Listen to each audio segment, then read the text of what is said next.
புதுக்கவிதையினுடைய தாத்தா, புதுக்கவிதையினுடைய தந்தை என்று சொல்வதெல்லாம் எனக்கு உடன்பாடு இல்லை. சொல்லப்போனால் நான் ஒன்றும் தாத்தா இல்லை. எனக்கு தாத்தாக்கள் இருந்திருக்கிறார்கள். எனக்கு மேல் இருந்த தாத்தாக்களை கவனிக்காமல் விட்டிருக்கிறார்கள், அல்லது அவர்கள் கவனிக்கிற மாதிரி இவர்கள் செய்யாமல் இருந்திருக்கிறார்கள், அவ்வளவுதான். புதுக்கவிதையை நான் ஒன்றும் பெற்றெடுக்கவில்லை. புதுக்கவிதை எனக்கு முன்னாலே பல பேர் எழுதியிருக்கிறார்கள். எழுத்து சீசு செல்லப்பாவிலிருந்து, கூப்பா ராஜகோபாலனிலிருந்து, பிச்சமூர்த்தியிலிருந்து நிறைய பேர் எழுதியிருக்கிறார்கள். ஆனால் ஒரு காலகட்டத்தில் பெரிய மாற்றம் நடந்தபோது அந்த மாற்றத்தினுடைய அந்த கதவை திறந்து கொண்டு வெளிப்பட்ட சக்திகளாக சில பேர் காணப்பட்டார்கள். அப்படி காணப்பட்டவர்களே நானும் ஒருவன். எனக்கு நான் பேசியதெல்லாம் எந்த விதமான ஒப்பனையும் செய்து கொள்ளாமல் என்னுடைய வார்த்தைகள் உரையாடின. எளிய மனிதர்களுடைய இதயங்களே அது கவர்ந்தது. இளைஞர்களுக்கு என்னுடைய உண்மை பிடித்தது, என்னுடைய நேர்மை பிடித்தது.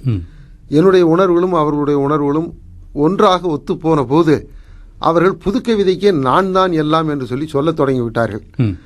அவர்கள் சொல்லத் தொடங்கியதற்காக நான் அவர்களை போய் குற்றச்சாட்டில் நான் வைத்துக் கொண்டிருக்க முடியாது. சொல்லுவதற்கு அவர்களுக்கு உரிமை இருக்கிறது. அப்படி சொல்லக்கூடாது என்று சொல்வதற்கு உங்களுக்கும் உரிமை இருக்கிறது. ஏன் இப்படி சொல்லுகிறாய் என்றோ, ஏன் இப்படி சொல்லவில்லை என்றோ எவரையும் போய் நான் கேட்க வேண்டியதில்லை. நான் ஒரு சமயம் குமுதத்திலே பதில் சொல்லியிருந்தேன். நீங்கள் என்ன புதுக்கவிதைக்கு தாத்தாவா என்று ஒரு கோபமாக கேட்டிருந்தார். அந்த குமுதம் நான் சிறப்பாசிரியராக இருந்து தயாரித்த குமுதம். அந்த கேள்விக்கு நான் பதில் சொல்லியிருந்தேன், எது கை கொடுக்கிறது, எதுகை என்று சொல்லியிருந்தேன். மேத்தாவை பாராட்டணும்னா அதுக்கு ஏதாவது ஒரு எதுகை எடுக்கிறான், அது தாத்தான்னு வருது. இல்லைன்னா தமிழுக்கு ஆத்தா. எது கை கொடுக்கிறது, எதுகை.